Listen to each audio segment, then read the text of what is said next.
स्वागत है दोस्तों आपका अपने चैनल पे। तो आज की इस वीडियो में मैं आपको क्लास 11 फिजिकल एजुकेशन का प्रीवियस ईयर क्वेश्चन पेपर कराने वाला हूं। आप इसे सैम्पल पेपर की तरह भी ट्रीट कर सकते हैं।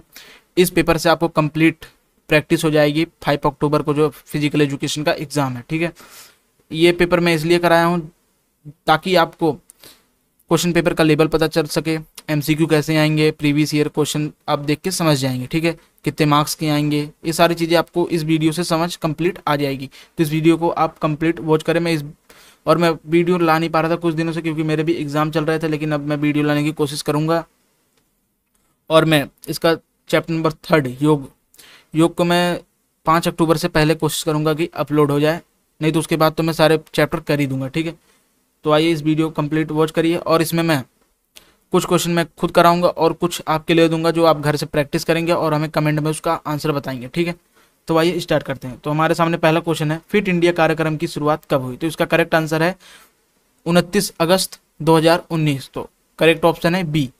आप इसको ध्यान से पढ़िएगा। फिट इंडिया कार्यक्रम पूछ रहा है, खेलो इंडिया नहीं। कभी कभी हम होपलेस हो जाते हैं और सोचते हैं खेलो इंडिया पूछ रहा है तो उस पर हम लगा देते हैं। ठीक है, तो आप क्वेश्चन को एकदम करेक्ट जरूर पढ़िएगा।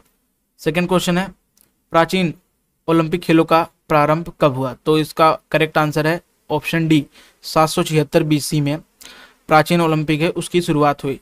और इससे क्वेश्चन और बन सकता है कि इसको बंद किसने किया था। ठीक है, इसको 394 AD में राजा थियोडोसियस ने बंद कर दिया था। ठीक है, तो आपको एक MCQ क्वेश्चन को बहुत एंगल से सोचना है ताकि आपको बहुत सारे क्वेश्चन को अंडरस्टैंडिंग बढ़ सके। ठीक है, अगर आप एक क्वेश्चन को बहुत सारे नज़रिए से देखेंगे और समझेंगे और पढ़ेंगे तो आपको पेपर में बहुत मदद मिलेगी। ठीक है, तो आइए अब अपना थर्ड क्वेश्चन देखते हैं। निम्नलिखित में से अष्टांग योग का एक तत्व नहीं है। अष्टांग योग जैसे हमारे 8 तत्व आते हैं, उसका कौन सा एक तत्व नहीं है? ओ, अष्टांग योग का तत्व है, सॉरी। तो इसमें ऑप्शन है ए, प्राणायाम। ये प्राणायाम जो है ये अष्टांग योग का तत्व है, लेकिन ये BCD ये क्या है? तत्व नहीं है, ये यौगिक क्रिया के तत्व हैं। ठीक है, ये क्रियाएं हैं। सटीक सोच, सूक्ष्म विश्लेषण करना, दिमागी शक्ति का प्रयोग करना, जीवन की चुनौतियों को सामना करने की योग्यता डैश कहलाती है। तो इसका करेक्ट ऑप्शन है बी, बौद्धिक स्वास्थ्य। ठीक है, अब नेक्स्ट क्वेश्चन, ये वाला क्वेश्चन मैं आपके लिए दे रहा हूँ। सकारात्मक आत्मसम्मान, आत्मविश्वास और स्नेह की भावना डैश भी कहलाती है। तो ये आप कमेंट में इसका आंसर बताइए। नेक्स्ट क्वेश्चन, 5वां क्वेश्चन, विशेष आवश्यकता वाले बच्चों को बोलने संबंधी कठिनाइयों की देखरेख करने वाले व्यक्ति को कहते हैं वाक चिकित्सक, स्पीच थेरेपिस्ट। ठीक है, छठा क्वेश्चन है हमारे सामने, खेलो इंडिया और फिट इंडिया आप ध्यान से पढ़ना। ठीक है, खेलो इंडिया कार्यक्रम के अंतर्गत प्रतिभागी होते हैं खिलाड़ियों को आर्थिक सहायता के रूप में कितनी राशि प्रदान करते हैं? तो इसका करेक्ट ऑप्शन है बी, 8 लाख रुपए प्रदान किए जाते हैं। ओलंपिक ध्वज का निर्माण 1913 में हुआ और इसे डैश में फहराया गया। इसका करेक्ट ऑप्शन है सी, 1920 में इसे फहराया गया, लेकिन 1913 में इसका निर्माण हो चुका था। और इसका वो जो प्रस्ताव रखा था पैरेडी कॉवर्टीन ने रखा था ध्वज का, इन्होंने इस योगदान दिया है अपना ज्यादातर। ठीक है, और ये क्वेश्चन नंबर 8 ये आपके लिए मैं दे रहा हूं। ठीक है, चलते हैं नेक्स्ट। 9th क्वेश्चन है हमारे सामने, निम्नलिखित में से कौन सी एक यौगिक क्रिया नहीं है? आपको अष्टांग योग और यौगिक क्रिया एकदम क्लियर पता रहनी चाहिए, नहीं तो उसमें कंफ्यूज हो जाओगे आप। ठीक है, तो ये जो धारणा है ये क्या है? अष्टांग योग है। धर्म, ये भी अष्टांग योग है। और ध्यान, ये भी सब अष्टांग योग के तत्व हैं। लेकिन धोती ये क्या है? क्रिया है। धोती, नेली, बस्ती, ठीक है, ये सब क्या है? क्रिया है। तो इसमें धोती क्या है? क्रिया है। और ये तीनों तत्व हैं। योग सूत्र की रचना किसने की थी? तो इसका ऑप्शन है बी, महर्षि पतंजलि ने की थी। क्वेश्चन नंबर 10, निम्नलिखित में से कौन सा एक स्वास्थ्य संबंधी घटक नहीं है? ठीक है, ये क्वेश्चन मैं आपके लिए दे रहा हूँ। फिटनेस रिलेटेड कंपोनेंट नहीं है कौन सा? जैसे आपकी बॉडी में लचक है, आप में गति है, और आपके जो मांसपेशी है, आपके मसल्स में सहन क्षमता है और शारीरिक संरचना। ठीक है, मैं आपको इसको समझा दिया हूँ चारों ऑप्शन। आप इसमें से मुझे कमेंट करके बताइएगा कौन सा है। आपका आंसर देने के लिए 10 लिखना है, उसके आगे इसका ऑप्शन हमें लिख देना। ठीक है, और उसका अगर हो सके तो इसका नाम भी लिख देना कौन से ऑप्शन का है। तो ये क्वेश्चन मैं आपके लिए दे रहा हूँ, 2 क्वेश्चन मैं अभी तक आपको दे चुका हूँ। 11वां क्वेश्चन, सूची 1 और 2 को मिला करते हुए दाएं कोड में सही उत्तर को छाटिए, यानी कि मिलान करने के लिए दिया गया है क्लियर है, ठीक है। पहला सीटीएस, अल्टीएस एक सब क्या है, ओलंपिक मोटो है, ओलंपिक मोटो, ठीक है। सीटीएस का मतलब क्या होता है, बहुत तेज, तो ये इसमें आ गया। कम्युनिकेटर का क्या मतलब होता है, साथ साथ, टुगेदर। अल्टीएस का क्या होगा, बहुत तेज। फोर्टियस इसका क्या होगा, बहुत शक्तिशाली। तो ये ऐसे आपके भर जाएंगे और ऑप्शन नंबर बी हमारा करेक्ट आंसर है, ठीक है। क्वेश्चन नंबर 12, ये मैं आपके लिए दे रहा हूँ, असर्शन एंड रीजन वाले, इसको आप अटेम्प्ट करके क्वेश्चन जरूर बताइएगा आंसर। एक ही असर्शन बेस्ड क्वेश्चन आया था इसमें। निम्नलिखित चित्रों में दर्शाई गई क्रियाओं के नाम। ये फर्स्ट वाली नहती है, दूसरी वाली ए नौली है, ये नहती है, ये धोती है, ये त्राटक है। त्राटक में हम क्या करते हैं, अपने से कुछ दूरी पर हम या मोमबत्ती या दिया कुछ भी रख ले जिसमें रोशनी हो, ठीक है, नेचुरल, और वो जो हमारे आग का लेवल है उसके समान हो, और हमें उसे 30 से 45 मिनट देखना है। जब हमारे आग से एकदम तेज पानी गिरने लग जाए तो जान लेना आप काफ़ी देर से कर रहे हैं। इससे क्या फ़ायदा होते हैं, इससे आपको आग से जुड़ी समस्याएं नहीं होती, रोशनी बहुत जल्दी आपकी नहीं घटेगी, ठीक है, आँख हमारी स्वस्थ रहेगी, नींद भी अच्छी आएगी। ये इसलिए की जाती है, आँख संबंधित है आँख से। नौली, इसमें हम एक धागे को अपने नाक की जो सिराएं हैं दोनों में डाल के आगे पीछे करते हैं, जिससे हमारी गंदगी नाक की साफ होती है। सेकंड, नेति, इसमें हम क्या करते हैं, अपनी इस वाली नाक से पानी डालते जो दूसरे नाक से होकर आती है, जिससे सारे गंदगी बाहर आ जाती है, तो ये नेति है। धोती, धोती में हम क्या करते हैं, एक मुलायम कपड़ा लेते हैं और उसको हम पूरा अपने हाथों तक पहुंचाते हैं, फिर उन कपड़े को आराम आराम से आप बाहर निकालते हैं, जिससे वह कपड़ा आपकी सारी आंतों की गंदगी लेके बाहर आ जाता है, ठीक है। ये तो सारी क्रियाएं हैं योगिक। और ये क्वेश्चन 14 आपके लिए है, ये प्राचीन जो खेल है भारत में पारंपरिक खेलों की पहचान करिए। जैसे ये गांव में बहुत खेला जाता है, इसका नाम ला से है, आप जानते हैं, ठीक है, आप इसे करिएगा। ये खो खो,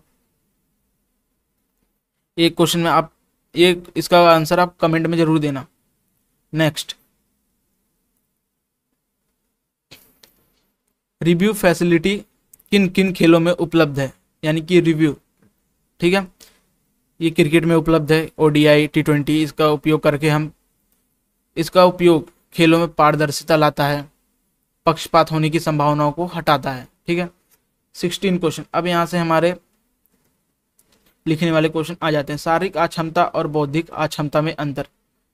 शारीरिक अक्षमता, जब हमारी क्षति होती है, लेकिन ये शारीरिक रूप से जब हमारी क्षति होती है शारीरिक अक्षमता कहलाती है। जैसे किसी व्यक्ति के टांग नहीं है, हाथ नहीं है, वो क्या है, शारीरिक असमर्थ है, यानी कि अक्षमता है उसके पास, तो ये शारीरिक अक्षमता। बौद्धिक, जब हमें दिमागी रूप पर होते हैं, जैसे भूलने की समस्याएं हो जाना, एक नॉर्मल व्यक्ति के कंपैरिजन में दिमाग सही तरीके से काम ना करना, छोटी से छोटी चीज़ों में बहुत ज़्यादा समय लेना, तो ये क्या है, बौद्धिक अक्षमता है, यानी कि physical disability and intellectual disability. अब हमारे सामने केस स्टडी आ गई है। फिट इंडिया कार्यक्रम के अंतर्गत शारीरिक शिक्षा के विभिन्न कार्यक्रम का आयोजन किया गया, डाटा एकत्रित पाई चार्ट में दर्शाया गया है। ये वाला पोर्शन कौन सा है, एरोबिक्स का है, ये वाला ये देखो मिनी का है, और मैराथन का नहीं, ये मैराथन का है, और ये योग का है। तो आइए अब हम क्वेश्चन करते हैं। फर्स्ट, शारीरिक शिक्षा का कौन सा कार्यक्रम सबसे अधिक प्रचलित था, तो ये वाला पोर्शन हमने ज़्यादा दिख रहा है, तो ये अधिक प्रचलित होगा, तो ये कौन सा है, एरोबिक्स, तो हमारा आंसर है एरोबिक्स। सेकेंड, शारीरिक शिक्षा से संबंधित कौन सा कार्यक्रम में कम हिस्सेदारी हुई है, तो इसमें देखिए सबसे कम पोर्शन किसका है, इस वाले का। अब हम देखते हैं इसमें से कौन सा है, ये वाला जो पोर्शन है इसकी कम हिस्सेदारी है उसमें, क्विज की, ठीक है। एक बार पेन लगाता हूँ, ये वाला क्यूज वाला, देखिए इसमें देखिए लाइन वाले डंडे बने हुए हैं, आपको इनसे मिलाना है, ऐसे आप क्वेश्चन पेपर में मिला लीजिएगा। तो इसमें कौन से में है, क्विज में कम हिस्सेदारी है लोगों की। शारीरिक शिक्षा के कौन से कार्यक्रम में हिस्सा लेने की सहन क्षमता को बढ़ाया जाता है, तो ये ऑप्शन डी, आप किसी भी सब में लेंगे तो आपकी सहन क्षमता जरूर बढ़ेगी। ठीक है, नेक्स्ट केस स्टडी है हमारे पास 18वां क्वेश्चन। इससे पहले हम पूरा पढ़ लेते हैं फिर करते हैं। छठी कक्षा में भर्ती हुई अपर्णा व्हीलचेयर का प्रयोग करती है। अज्ञानता और अशिक्षा के कारण उसे बचपन में पोलियो की दवाई नहीं पिलाई गई थी, इसलिए अपर्णा शारीरिक रूप से सक्षम नहीं है। विद्यालय में शारीरिक शिक्षा शिक्षक ने अपर्णा के लिए रूपांतरित शारीरिक शिक्षा की क्रिया निर्धारित की है, जिसमें वह सभी विद्यार्थियों की तरह खेलों का आनंद ले सके। तो पहला क्वेश्चन है इससे रिलेटेड है, अपर्णा की अक्षमता का क्या कारण था, तो वह स्वास्थ्य की देखरेख में कमी, इसकी स्वास्थ्य में देखरेख में कमी हुई। यहाँ पे देख सकते हैं अज्ञानता और अशिक्षा के कारण बचपन से ही पोलियो की दवाई नहीं पिलाई गई, तो इसकी क्या कमी है स्वास्थ्य की देखरेख में। कुपोषण तो इसमें कहानी है, गरीबी कहानी है, इसमें अज्ञानता के कारण, ठीक है, और अशिक्षा के कारण देखरेख में कमी की गई है। सेकेंड क्वेश्चन, रूपांतरित शारीरिक शिक्षा के तहत विशेष आवश्यकता वाले बच्चों के लिए निम्नलिखित में से क्या बदलाव किए जाते हैं, तो ये सारे बदलाव किए जाते हैं। उनके लिए उपकरण में भी बदलाव होता है, खेल के मैदानों में भी बदलाव होता है, आदेश देने की प्रक्रियाओं में भी बदलाव होता है। जैसे बहुत सारे व्यक्ति जो सुनने में समर्थ नहीं है, उनकी आप प्रतियोगिता करेंगे तो आप उन्हें आदेश अलग तरीके से देंगे, आप उन्हें चिल्ला के किसी आवाज से नहीं दे पाएंगे, उनके लिए अलग सा कुछ उपयोग करना पड़ेगा। ठीक है, अक्षमता किस प्रकार रोकथाम लगाई जा सकती है, इस पे हम शिक्षा द्वारा, जागरूकता द्वारा, जब ये लोगों के अंदर शिक्षा रहेगी, जागरूकता रहेगी, तो अक्षमताओं पर रोकथाम लगाई जा सकती है। तो इसका ऑप्शन है सी करेक्ट आंसर। इंग्लिश वाले बच्चे देख लीजिए अपना। ठीक है, 19 क्वेश्चन, शारीरिक शिक्षा में शिक्षण कैरियर विकल्पों को सूचीबद्ध कीजिए एवं किसी एक पर विस्तृत व्याख्या कीजिए। तो हम अपने शिक्षा या टीचिंग में अपना करियर कैसे बना सकते हैं इन फिजिकल एजुकेशन। ठीक है, तो क्या कर सकते हैं हम विश्वविद्यालय में अपना करियर बना सकते हैं टीचिंग के, और हम 10th क्लास के स्तर पर अपना बना सकते हैं, उच्च माध्यमिक स्तर पर अपना बना सकते हैं, एकेडमियों में अपना हम टीचिंग करियर बना सकते हैं। और आप इनमें से कोई एक, जैसे आप माध्यमिक उच्च शिक्षा लिख के आप उसको व्याख्या कर दीजिए। जैसे ये बच्चों को शारीरिक और आध्यात्मिक शिक्षाएं भी देते हैं, लोगों के अंदर, बच्चों के अंदर शिक्षाएं जागरूक करते हैं। ठीक है, और खेलों के प्रति उत्साह भरते हैं। तो ये सब क्या है, इसके विकल्प हैं, और एक विस्तृत व्याख्या कर दीजिएगा किसी पर भी, आप उसके 2-3 पॉइंट लिख दीजिएगा। और 19th क्वेश्चन, ये मोस्ट इंपोर्टेंट है, कभी ना कभी पेपर में आता ही है किसी न किसी फॉर्मेट में, तो आप इसे करिएगा जरूर, और मैं इसे आपके लिए छोड़ रहा हूँ। शारीरिक पुष्टि और सुयोग्यता। ठीक है, 21वां क्वेश्चन है, प्राचीन खेलों में खिलाड़ियों के लिए निर्धारित 3 नियमों का उल्लेख कीजिए। जो पहले ओलंपिक हुआ करता था उसमें खिलाड़ियों के लिए कौन कौन से नियम निर्धारित थे, उसमें ये पहले 776 में प्रारंभ हुआ। आप थोड़ा 2-3 लाइन अलग से लिखिएगा तभी हो पाएगा। ठीक है, ये 776 में स्टार्ट हुआ। ये धार्मिकता के आधार पर पहले से मनाया जाता था। इसमें जितने पार्टिसिपेट करते थे वो सब पुरुष थे, और वह यूनान के होने चाहिए, ये भी नियम था। और इनमें लोगों को पदक नहीं दिए जाते थे, बल्कि जैतून के पत्तों से सम्मानित किया जाता था। तो ये कुछ इसके नियम है। ठीक है, अष्टांग योग का पहला तत्व यम का अर्थ स्पष्ट कीजिए। इसके अंतर्गत आने वाले नियमों का सूचीबद्ध कीजिए इनके नियमों को। तो जो यम है ये क्या है, अष्टांग योग का तत्व है। ये क्या, आचार संहिता को, ये आचार संहिता का एक प्रारूप है जो पूरे देश को सिद्धांत देता है कि आप यम का पालन करें। इसके अंतर्गत आने वाले 5 नियम हैं, जैसे ब्रह्मचर्य, सत्य, अहिंसा, असत्य, अपरिग्रह, ये सब क्या है, इसके तत्व हैं 5। 23वां क्वेश्चन, अक्षमताओं के किन्हीं 3 कारण को संक्षिप्त चर्चा कीजिए। ठीक है, ये कौन कौन से कारण से हमें अक्षमताएं, डिसेबिलिटीज हो सकती हैं। पहला कुपोषण के कारण, आप कुपोषण लिखना, फिर उसको आप एक्सप्लेन कर देना। जब हमें खाने की कमी होती है और हमारे शरीर को पूरा पोषण नहीं मिल पाता तो हम कुपोषण का शिकार हो जाते हैं, जिससे अक्षमताओं का भी रूप ले लेती हैं। ठीक है, ऐसे आप लिख देना। दूसरा, जैसे कहीं युद्ध हुआ रहे, आप उस स्थान पर रहें जहाँ से यहाँ परमाणु हमले हो जाएं, उससे प्रभावित हो जाए इंसान। जन्मजात वंश अनागुत हो, यानी कि ये वंश के साथ ही हमें मिली हो। कोई कोई बच्चे पैदा होने के साथ ही डिसेबिलिटीज उनके अंदर रहती है। ठीक है, ऐसे भी हो सकती हैं। 24वां क्वेश्चन, खेलो इंडिया कार्यक्रम का मुख्य उद्देश्य। इसके कार्यक्रम के तहत खेले जाने वाले खेलों में किसी चार का उल्लेख कीजिए। खेलो इंडिया कार्यक्रम का मुख्य उद्देश्य क्या था, पहले आप इसके बारे में लिख देना है, कहाँ स्टार्ट हुआ, इसको इतने में स्टार्ट किया गया, इस सरकार द्वारा स्टार्ट किया गया। आप थोड़ा लिख देना, तभी लॉन्ग क्वेश्चन है ये, 3 मार्क्स का है, तभी नंबर मिलेगा। ठीक है, फिर आप इसके बाद लिखना, इसका मुख्य उद्देश्य है लोगों के अंदर जागरूकता जगाना, लोगों के अंदर खेलों के प्रति उत्साह भरना और किसी भी व्यक्ति का टैलेंट खराब ना जाने पाए, इसका ध्यान देना। ठीक है, इस कार्यक्रम के अंतर्गत खेले जाने वाले बहुत से कार्यक्रम है।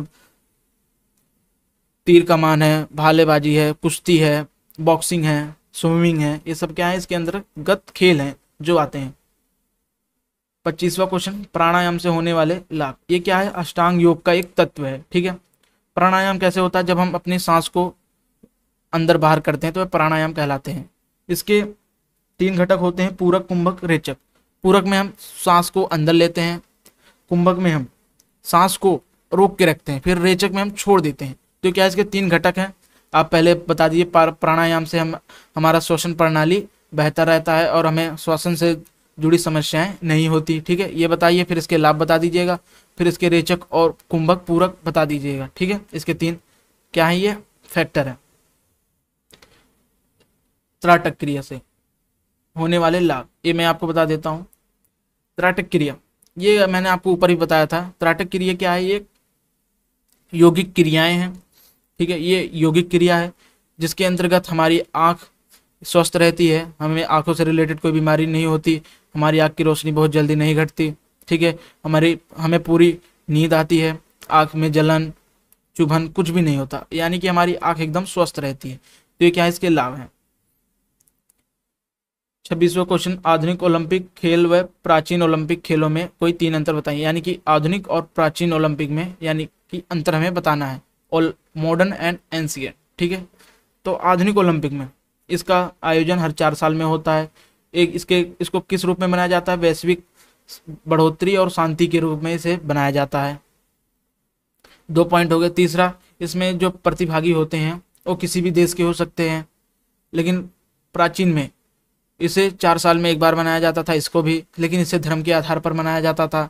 इसमें जो प्रतिभागी होते थे वो सिर्फ यूनान के हो सकते थे, और इसमें जो हमें बाद में मेडल मिलते थे वो इसमें पदक उदक नहीं मिलते थे, जैसे रजत उजत पदक मिलते हैं वो सब नहीं मिलते थे। इसमें जैतून के पेड़ के पत्तों से सम्मानित किया जाता था, लेकिन आज के समय गोल्ड मेडल, ब्रोंज, सिल्वर, ये सब से सम्मानित किया जाता है।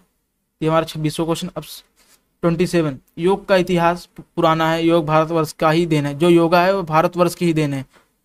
कुछ प्रमाणों के अनुसार योग का इतिहास सिंधु घाटी से जुड़ा हुआ है। वेदों, पुराणों, उपनिषदों, रामायण, महाभारत में भी योग क्रियाओं का वर्णन किया है।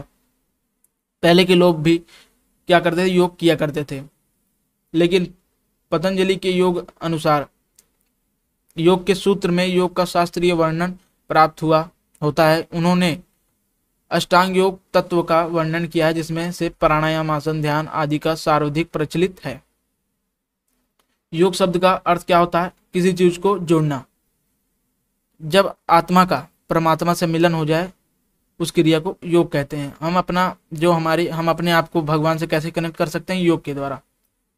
सेकंड, योग सूत्र किसने दिया, पतंजलि ने। ठीक है, अष्टांग योग में कितने तत्व हैं, 8 अष्टांग। ये देखिए अष्ट दिख रहा है ना, तो इसका मतलब डायरेक्ट 8 है। कुंभक किसका तत्व है, मैंने आपको ऊपर बताया था, प्राणायाम के 3 है,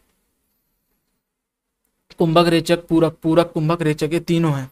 ठीक है, तो इसमें कौन से का है, ये प्राणायाम का। और इससे कुंभक में क्या किया जाता है, इसमें हम श्वास को अंदर रोक के रखते हैं। आसनों का वर्गीकरण कितने प्रकार का होता है, तो ये क्वेश्चन मैं आपके लिए छोड़ रहा हूं। ठीक है, आप इसे करके लाइएगा।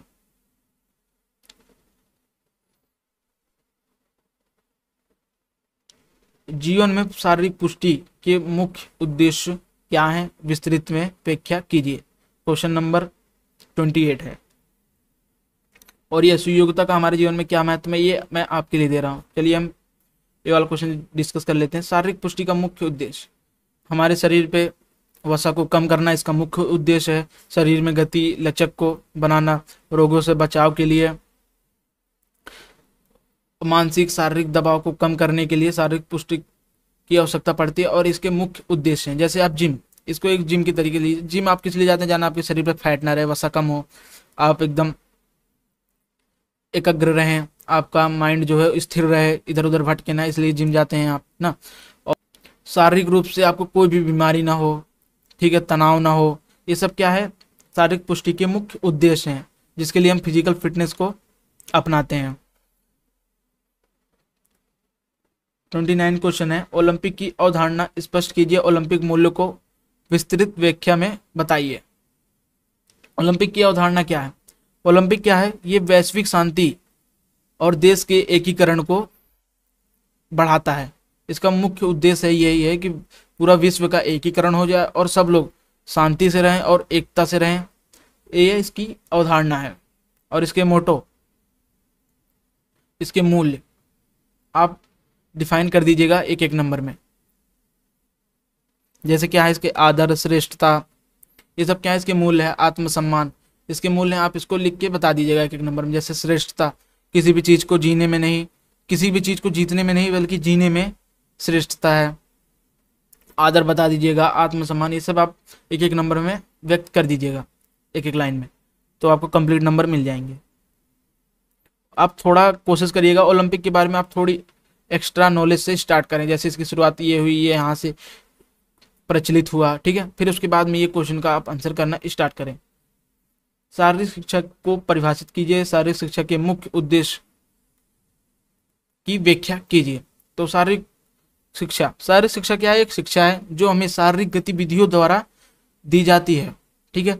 हम शारीरिक शिक्षा को पढ़ के अपने दैनिक जीवन में वृद्धि कर सकते हैं। इसके 4 मुख्य उद्देश्य हैं, आध्यात्मिक, सामाजिक, शारीरिक, ठीक है। ये सब क्या है इसके उद्देश्य हैं। आप लिख के इन्हें थोड़ा थोड़ा एक्सप्लेन कर दीजिएगा। शारीरिक, जब हमारे ऑर्गन सही तरीके से काम करते हैं, हमारे शरीर में कोई बीमारी ना हो, हमारा पूरा जो शरीर है वो सही रूप से काम करे और हमें दर्द और पीड़न कुछ ना रहे, जान लो शारीरिक विकास है, ठीक है। बौद्धिक विकास कब हो जाता है? जब हम हर चीज़ में तेज होते हैं, हमारा दिमाग सूक्ष्म विश्लेषण कर सकता है, सटीक सोच सकता है, तो क्या है? बौद्धिक विकास है। तो आप ऐसे करके कुछ अपने पॉइंट्स अपने शब्दों में लिख देना। जरूरी नहीं है कि जो कॉपी में और नोटबुक में जो पढ़ाया गया वही लिखें, आप अपने शब्दों में व्यक्त कीजिएगा। और ये लास्ट का ऑप्शन में जो अथवा करके दिया गया है क्वेश्चन आपके लिए है। निम्नलिखित किसी 2 पर संक्षिप्त टिप्पणी कीजिए। यानी कि खिलाड़ी के रूप में आप अपना करियर कैसे बना सकते हैं फिजिकल एजुकेशन में, और स्पाइडर कैमरा और ड्रोन कैमरे का खेल में प्रयोग कैसे किया जाता है। तो ये आपके लिए मैं होमवर्क दे रहा हूँ। आपको 3 से या 5 क्वेश्चन मैक्सिमम मैंने दिए हैं, वो मैं कमेंट में चेक करूँगा, आप करके जरूर दीजिएगा, जिससे आपकी प्रैक्टिस होगी। और वीडियो आप अगर नहीं समझ में आए एक बार और रिपीट कर लीजिएगा, और पेपर से पहले देख के जाइएगा। और पेपर के लिए ऑल द बेस्ट। और मैं फिजिकल एजुकेशन का सारा कंप्लीट करा दूंगा। तब तक के लिए देखते रहिए अंकित स्टडी पॉइंट को। Thanks for watching. हम मिलते हैं किसी नेक्स्ट वीडियो में।